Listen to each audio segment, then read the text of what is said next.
Hello बच्चों, मैं जितेंद्र कुमार भल से आप लोगों के लिए फिर से एक नया टॉपिक लेके आया हूँ। 12वीं क्लास में जो 12th की जो बुक्स आई है उसमें मार्केट जो है एक बहुत ही महत्वपूर्ण यूनिट है। तो आज मार्केट के बारे में हम कवर करेंगे। तो सबसे पहले अगर बात करें मार्केट के बारे में, तो बाज़ार के बारे में अगर बात की जाती है तो साधारण सी बोलचाल में या जनरली बोलचाल में लोग ऐसा बोलते हैं कि बाज़ार जो है उसे कहते हैं जहाँ पर जो स्थान विशेष है, जहाँ पर क्रेता और विक्रेता इकट्ठे होते हैं।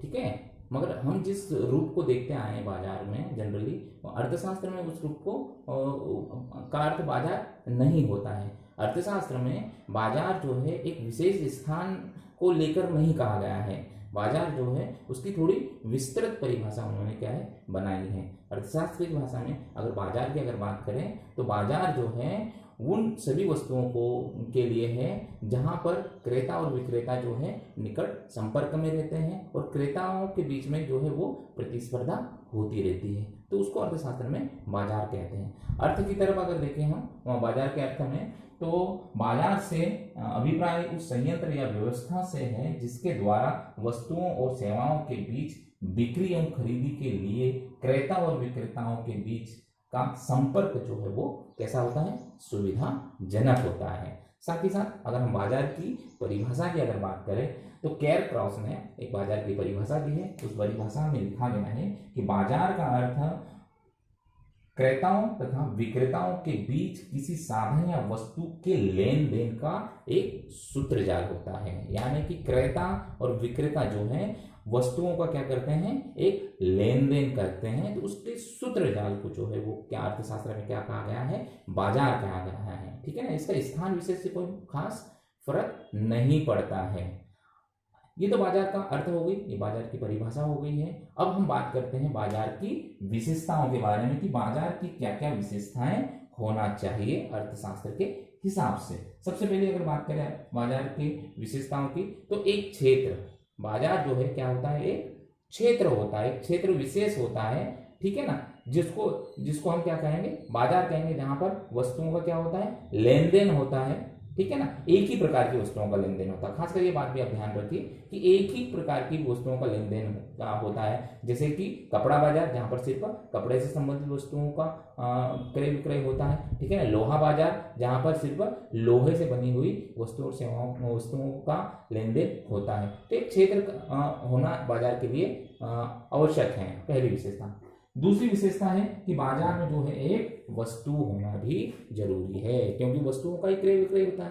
ठीक है ना, तो एक एक क्षेत्र होता है, साथ ही एक क्षेत्र में एक ही तरीके की वस्तुओं क्या होती है, मिलती है, क्रय होती है और विक्रय होती है। ठीक है ना, बिना वस्तुओं के हम किसी भी क्षेत्र को बाजार नहीं कह सकते हैं। ठीक, ये दूसरी विशेषता है। तीसरी विशेषता की अगर बात करें, क्रेताओं और विक्रेताओं के बीच में क्या होता है, निकट संपर्क होता है, क्रेताओं और विक्रेताओं के बीच में प्रतिस्पर्धा होती है। तो ये जो है विशेषता जो है वो बाजार को आइडेंटिफाई करती है। अगली विशेषता है स्वतंत्र प्रतियोगिता। बाजार में जो है क्रेताओं के बीच में, विक्रेताओं के बीच में क्या होता है, स्वतंत्र प्रतियोगिता होती है। अब देखो स्वतंत्र प्रतियोगिता कैसे होती है, स्वतंत्र प्रतियोगिता यानी कि कीमतों में वृद्धि होगी, कीमतों में क्या होगी, कमी होगी। क्रेता जो है अपनी वस्तु को ज्यादा से ज्यादा बेचने के लिए विज्ञापन का व्यय करेगा, पैकिंग है ना, और उसकी अलग अलग ब्रांडिंग का उपयोग करके अपनी वस्तु को क्या करेगा, बेचने की कोशिश करेगा। और ये जो बेचने की कोशिश है, अपनी वस्तु को ज्यादा से ज्यादा बेचने की कोशिश है, उसी को क्या कहेंगे हम, स्वतंत्र प्रतियोगिता कहेंगे। तो बाजार में जो है वो स्वतंत्र प्रतियोगिता जो है पाई जाती है।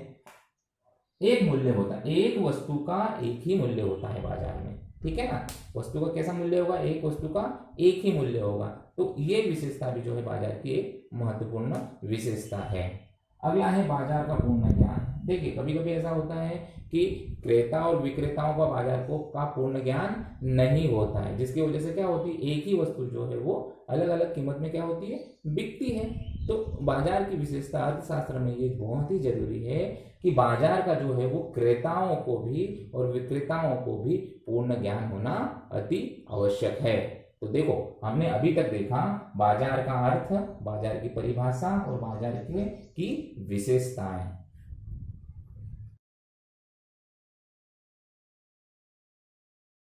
बाजार के वर्गीकरण के बारे में बात करते हैं। एक बहुत ही महत्वपूर्ण ये टॉपिक है। एग्जाम में जो है इसका जो है बहुत ही इससे रिलेटिव जो है वो बहुत ही क्वेश्चन जो है वो फ्रेम होते रहे हैं, ठीक है ना। तो हम बाजार के वर्गीकरण के बारे में बात करते हैं। देखो, बाजार के वर्गीकरण की अगर बात करें तो मुख्य रूप से मैंने देखा है, ऐसे कई प्रकार हैं, उसके कई तो वर्गीकरण है, मगर मुख्य रूप से अगर मैंने देखा है एग्जाम की दृष्टि से तो वो 4 भागों में उनको डिवाइड किया गया है। सबसे पहला भाग है क्षेत्र के आधार पर, ठीक है।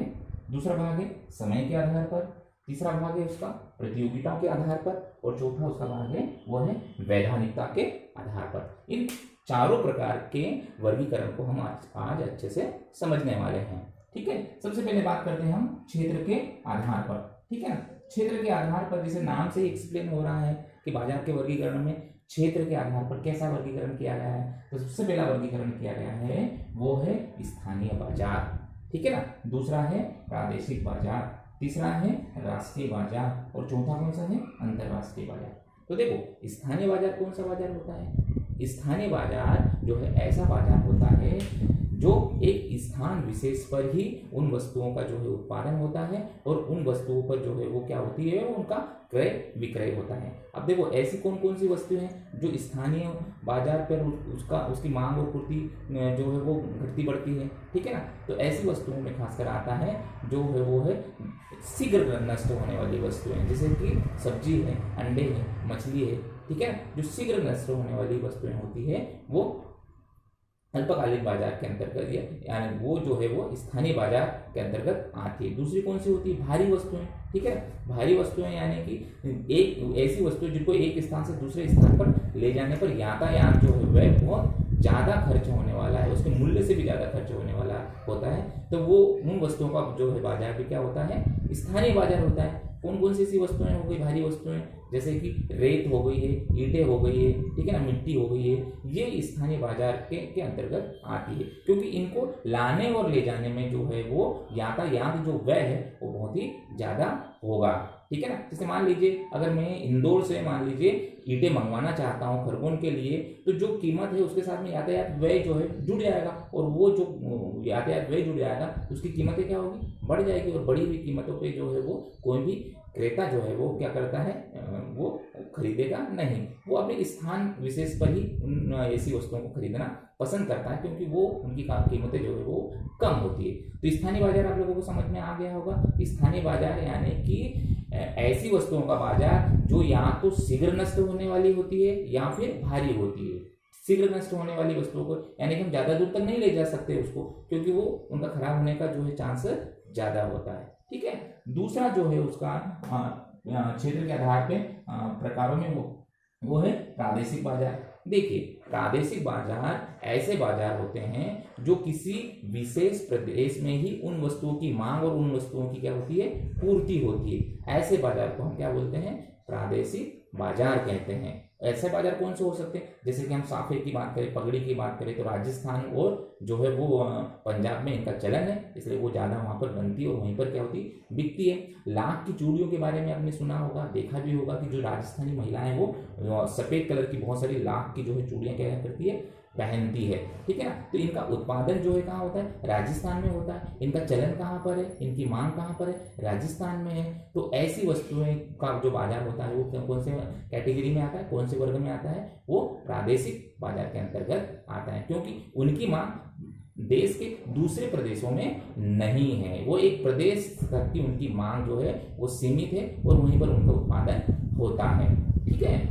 अगला जो प्रकार है वो है राष्ट्रीय बाजार। देखिए, राष्ट्रीय बाजार के अंतर्गत एक पूरे राष्ट्र को लेके चला जाता है, ठीक है ना, कि पूरे राष्ट्र में उन वस्तुओं की मांग और उन वस्तुओं का क्या होता है, उत्पादन होता है, तो वो राष्ट्रीय बाजार कहलाएगा। यानी एक देश के अंदर की बात हो रही है। राष्ट्रीय बाजार यानी क्या होगा, एक देश के अंदर की बात होगी। वहां पर वस्तुओं का उत्पादन होता है और वहीं पर वस्तुओं का क्या होता है, क्रय और विक्रय होता है। अब देखो, ऐसी बहुत सारी वस्तुएं हैं, ठीक है ना, गेहूं चावल, ठीक है ना, और उसके बाद में बहुत सारी सोना चांदी है, ठीक है ना, कपड़ा है, ये सब जो है वो किसके अंतर्गत आता है, राष्ट्रीय बाजार के अंतर्गत आता है। और ये जो है एक देश के अंदर ही जो है इसके क्रेता और विक्रेता जो है वो आपस में जो है क्या होते हैं, संपर्क में रहते हैं, आपस में प्रतियोगिता करते रहते हैं।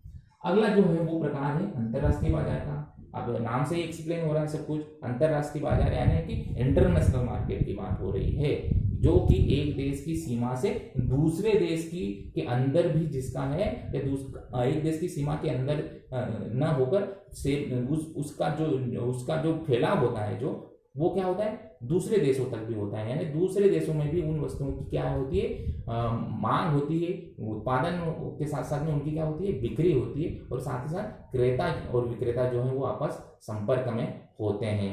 ठीक है ना। तो ऐसी वस्तुओं के अंतर्गत जो है सोना चांदी की अगर हम बात करें तो खास करके किसके अंतर्गत आता है, अंतरराष्ट्रीय बाजार के अंतर्गत आता है। ठीक है ना। सोना चांदी जो है भारत में भी उसकी बिक्री हो सकती है, और उसकी मांग कहाँ पर है, विदेशों में भी हो सकती है उसकी बिक्री।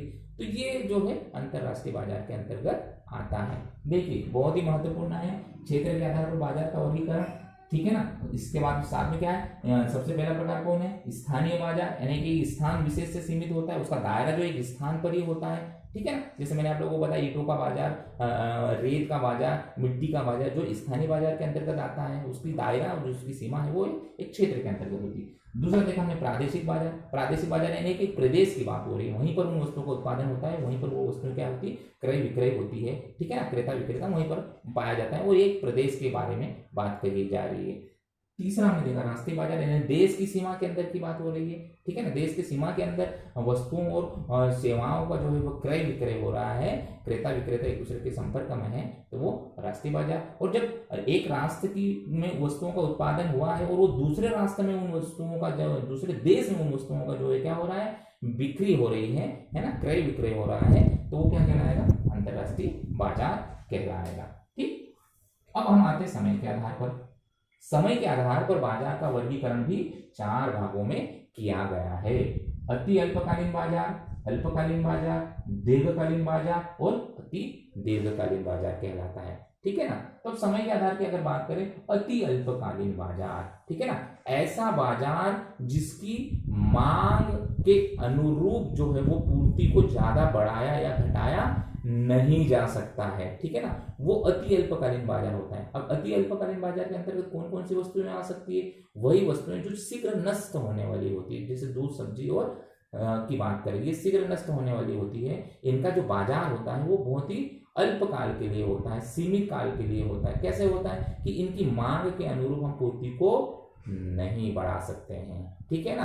क्यों नहीं बढ़ा सकते हैं, क्योंकि ये शीघ्र नष्ट हो जाती है वस्तुएं। ठीक है ना। तो ये अल्पकालीन बाजार के अंतर्गत आता है। अति अल्पकालीन बाजार के अंतर्गत, अल्पकालीन बाजार के अंतर्गत वो उस क्षेत्र को या फिर उन वस्तुओं को रखा गया है जिनकी मांग के अनुरूप जो है क्या क्या किया जा सकता है, पूर्ति को बढ़ाया जा सकता है। ठीक है ना। स्टॉक में अगर मान लीजिए कोई सी वस्तु रखी हुई है और अगर विक्रेता को ऐसा लगता है कि कीमतें बढ़ गई है या बढ़ने वाली है, तो वो स्टॉक में रखी हुई वस्तुओं को कहां पर लेके आएगा, बाजार में लेके आएगा। उसके पास थोड़ा उसके लिए समय रहेगा, वो अपनी मांग के अनुसार जो है वो पूर्ति को क्या कर सकता है, वो बढ़ा सकता है।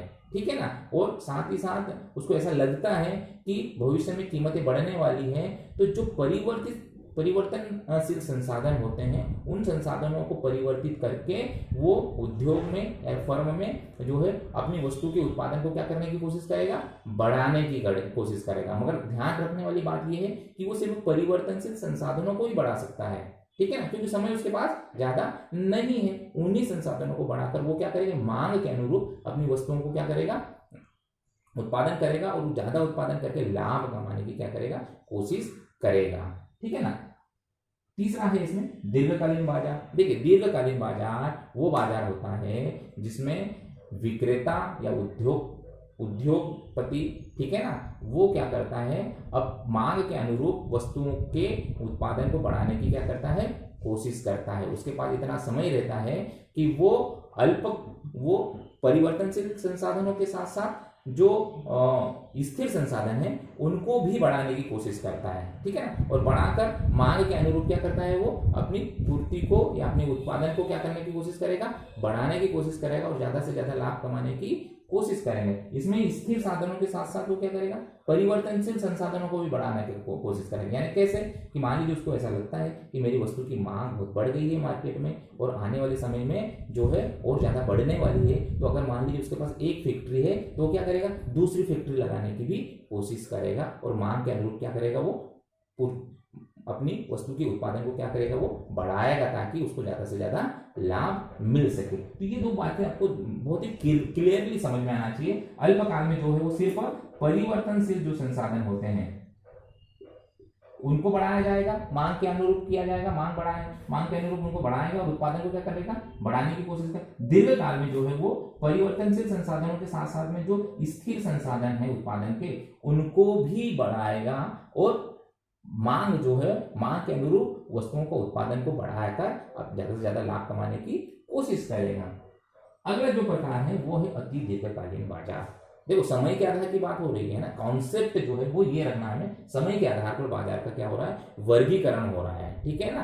तो अति दीर्घकालीन बाजार, अति दीर्घकालीन यानी बहुत सारा समय, ठीक है ना। अब इतना समय है कि हम लोगों के स्वभाव और रुचि के अनुरूप जो है, फैशन के अनुरूप जो है वो क्या है, मांग को के अनुरूप वस्तु की पूर्ति को क्या कर सकते हैं, हम बढ़ा सकते हैं, ठीक है ना। तो जब रुचि, फैशन और स्वभाव को ध्यान में रखकर मांग को जब बढ़ाया जाता है तो वो कहलाता है अति दीर्घकालीन बाजार। यानी उत्पादक के पास बहुत सारा समय है और जब बहुत सारा उसके पास समय रहेगा तो वो लोगों का सर्वे करके उनके रुचि के हिसाब से, उनकी फैशन के हिसाब से, उनके स्वभाव के हिसाब से अपनी वस्तु को क्या करेगा, मॉडिफाई भी करेगा और वस्तुओं का क्या करेगा, वो उत्पादन भी करेगा। तो यहाँ पर ध्यान रखने वाली बात यह है दीर्घकालीन बाजार में कि रुचि, स्वभाव, फैशन, ठीक है ना, इसके अनुरूप जो है उत्पादक जो है वस्तुओं की उत्पादन क्षमता को क्या करता है, बढ़ाता है। और रुचि, स्वभाव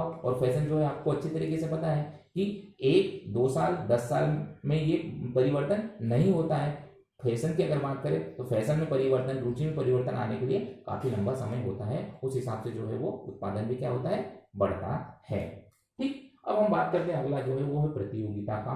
प्रतियोगिता के आधार पर बहुत ही महत्वपूर्ण है ये, प्रतियोगिता के आधार पर, क्योंकि इसी आधार पर जो है हमारा अभी अगला इसके बाद में जो लेक्चर आएगा वो इसके आधार पर होगा, ठीक है ना। बाजार के रूप और प्रतियोगिता के आधार पर जो बाजार है उसको हम आगे वाले लेक्चर में समझने की कोशिश करेंगे। तो अभी अच्छे से आप लोग उसको क्या कर लीजिए, समझ लीजिए कि प्रतियोगिता के आधार पर बाजार को कितने वर्गों में बांटा गया है। तो इनको मुख्य रूप से वैसे 3 वर्गों में बांटा गया है। पहला है वो है पूर्ण प्रतियोगिता बाजार, दूसरा है एकाधिकार बाजार, तीसरा है अपूर्ण प्रतियोगिता बाजार। और अपूर्ण प्रतियोगिता बाजार को 2 भागों में, मुख्य रूप से 2 भागों में बांटा गया है। उसके ये 2 रूप हो गए, एक अल्पाधिकार और दूसरा है द्वैधाधिकार। तो सबसे पहले बात करते हैं हम पूर्ण प्रतियोगिता बाजार के बारे में बात करें। देखो प्रतियोगिता के आधार पर बाजार की अगर बात करें, यानी बाजार में वस्तुओं के जो उत्पादक हैं, जो विक्रेता हैं, उनके बीच में प्रतियोगिता होती है।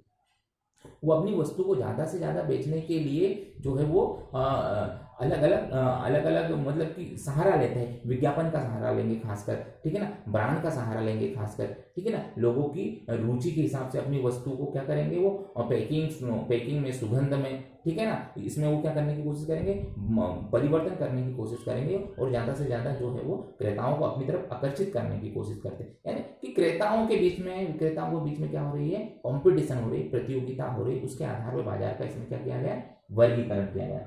पूर्ण प्रतियोगिता बाजार ऐसा बाजार होता है जिसमें एक वस्तु जो है समरूप होती है, वस्तु की कीमत भी जो होते हैं एक ही होती है और बहुत सारे क्रेता और बहुत अधिक क्या होते हैं, विक्रेता होते हैं, ठीक है ना। तो पूर्ण प्रतियोगिता बाजार जो है ऐसा बाजार होता है जिसमें क्रेताओं और विक्रेताओं की संख्या जो है बहुत अधिक होती है। क्रेताओं और विक्रेता को बाजार का पूर्ण ज्ञान होता है, वस्तु, स्वभाव, आकार, ठीक है ना, उसके बाद में क्वालिटी में जो है वो कैसी होगी, एक होगी, यानी वस्तु कैसी होगी, समरूप होगी। अब जब वस्तु समरूप है तो स्वाभाविक सी बात है कीमत भी क्या होगी, उसकी एक ही होगी। और दूसरी अगर बात करें पूर्ण प्रतियोगिता बाजार की, तो इसमें जो फर्म होती है वो उद्योग से बाहर होने में और उद्योग के अंदर आने में जो है वो पूरी तरीके से क्या होती है, स्वतंत्र होती है। साथ ही साथ इस बाजार में जो है, पूर्ण प्रतियोगिता बाजार में जो है जो यातायात व्यय होता है वो क्या होता है, इसमें शून्य होता है, ठीक है ना। तो वैसे पूर्ण प्रतियोगिता जो बाजार है एक काल्पनिक घटना है, बाजार अर्थव्यवस्था में देखने को ऐसा जनरली मिलता नहीं है, ठीक। अगला है वो है एकाधिकार बाजार। नाम से ही आप लोगों को पता चल गया कि ऐसा बाजार जहां पर किसी एक वस्तु पर, उसके उत्पादन पर किसी एक व्यक्ति का जो है क्या है, जो वो अधिकार है, यानी वो अपनी वस्तु के उत्पादन को बढ़ाने में, घटाने में, उसके मूल्य में पूरी तरीके से जो है वो क्या करके रखता है, नियंत्रण करके रखता है। तो ऐसे बाजार को हम क्या कहेंगे, एकाधिकार बाजार, यानी किसी वस्तु विशेष के उत्पादन पर जो है एक व्यक्ति विशेष की जो है पूरी तरीके से क्या है, अधिकार है, तो उसको हम कहेंगे एकाधिकार बाजार। और ये ऐसे बाजार जो है वो क्या करता है, अपनी कीमतों में अपने हिसाब से जो है वो क्या करता है, वो लाभ के लिए उन कीमतों को बढ़ाता है और उन कीमतों को क्या करने की कोशिश करता है, घटाता है, क्योंकि उसका पूरी तरीके से क्या है, उस पर नियंत्रण है। जैसे हम अगर बात करें कि भारतीय रेलवे पर भारत का एकाधिकार है पूरी तरीके से, ठीक है ना। अब वो जो है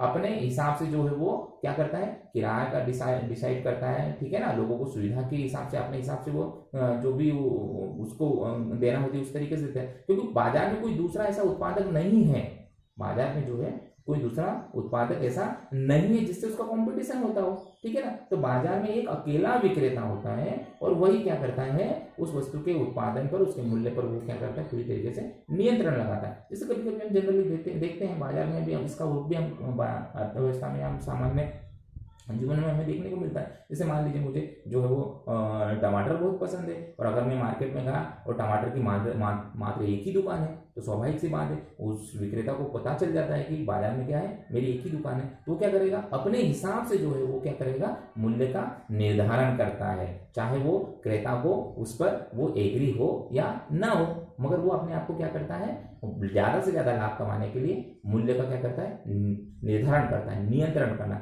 ये कि एकाधिकार एक छोटा सा रूप है जो आए दिन हम जो है हमारे दैनिक जीवन में देखने को मिलता है, ठीक है ना।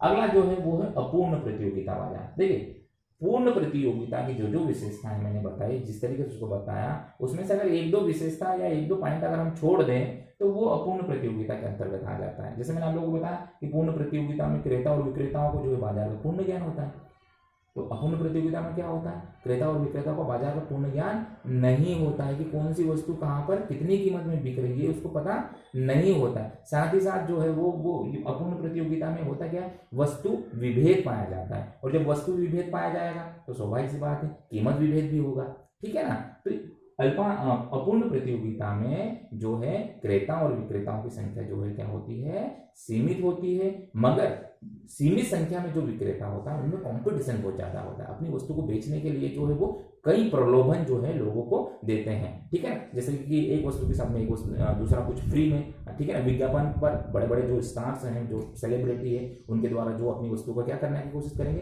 प्रचार प्रसार करते हैं ताकि वस्तुओं का क्या कर सके, ज्यादा से ज्यादा बिक्री और उनको लाभ मिल सके। तो वो रियल में जो हम जिस बाजार को आप अभी हम देखते हैं वो अपूर्ण प्रतियोगिता वाला बाजार है, ठीक है ना। एकाधिकार के रूप भी बहुत कम देखने को मिलते हैं, पूर्ण प्रतियोगिता जो है वो तो वास्तविक जीवन में हमें देखने को मिलती ही नहीं। मगर हम हमारी अर्थव्यवस्था में अगर देखा जाए तो अपूर्ण प्रतियोगिता जो वाला जो वर्गीकरण है बाजार का, वो जो है अच्छी तरीके से हमको देखने को मिलता है, ठीक। अब अपूर्ण प्रतियोगिता को दो भागों में बांटा गया है, उसमें है एक अल्पाधिकार और दूसरा है द्वैधाधिकार। देखिए अल्पाधिकार में जो है विक्रेता जो है वो बहुत ही अल्प होते हैं, कम होते हैं, ठीक है ना। और वो विक्रेता जो है अपनी अपनी वस्तु विशेष पर उनके उत्पादन पर, ठीक है ना, उनका क्या होता है, नियंत्रण होता है, ठीक है ना। उत्पादक कम होते हैं मगर वो वस्तु एक जैसी बेचते हैं, मगर उन वस्तुओं को जो बेच रहे हैं, जो उत्पादन कर रहे हैं, उन पर उनका एकाधिकार होता है थोड़ा सा, ठीक है ना। जैसे अगर हम बात करें नहाने वाली साबुन की बात करें हम, तो जैसे डेटोल की बात करें, डव की बात करें, ठीक है ना, उसके बाद में निरमा की बात करें, ठीक है, बहुत सारे ब्रांड है, मगर ये ब्रांड जो है वो क्या करते हैं, एक जैसी वस्तुओं का उत्पादन नहीं करते हैं, उनकी पैकिंग में, ठीक है ना, वजन में, ठीक है ना, क्वालिटी में, ठीक है ना, कीमत में सभी अंतर है, मगर वस्तु एक ही है, मतलब उसका कार्य एक ही है, मगर सुगंध, पैकिंग, आकार और गुण में जो है वो क्या है, अलग अलग है। तो ऐसी कंडीशन जो है वो किसके अंतर्गत आती है, अल्पाधिकार के अंतर्गत आती है, ठीक है ना, वो देखने को हमको मिलती है। दूसरा इसका रूप है अपूर्ण प्रतियोगिता, वो है द्वैधाधिकार। द्वैधाधिकार यानी किसी वस्तु के उत्पादन करने वाला है जो है वो विक्रेता होते हैं, वो कितने होते हैं, दो ही होते हैं। सिंपल सी बात है कि किसी वस्तु को उत्पादन करने वाले जब दो विक्रेता हो या कोई उत्पादक हो, तो ऐसे बाजार को हम कहेंगे द्वैधाधिकार। यानी उन दो लोगों का क्या है, उस वस्तु के उत्पादन पर, उसकी कीमत पर, ठीक है ना, उनका क्या है, नियंत्रण है, तो वे द्वैधाधिकार के अंतर्गत वो बाजार आता है।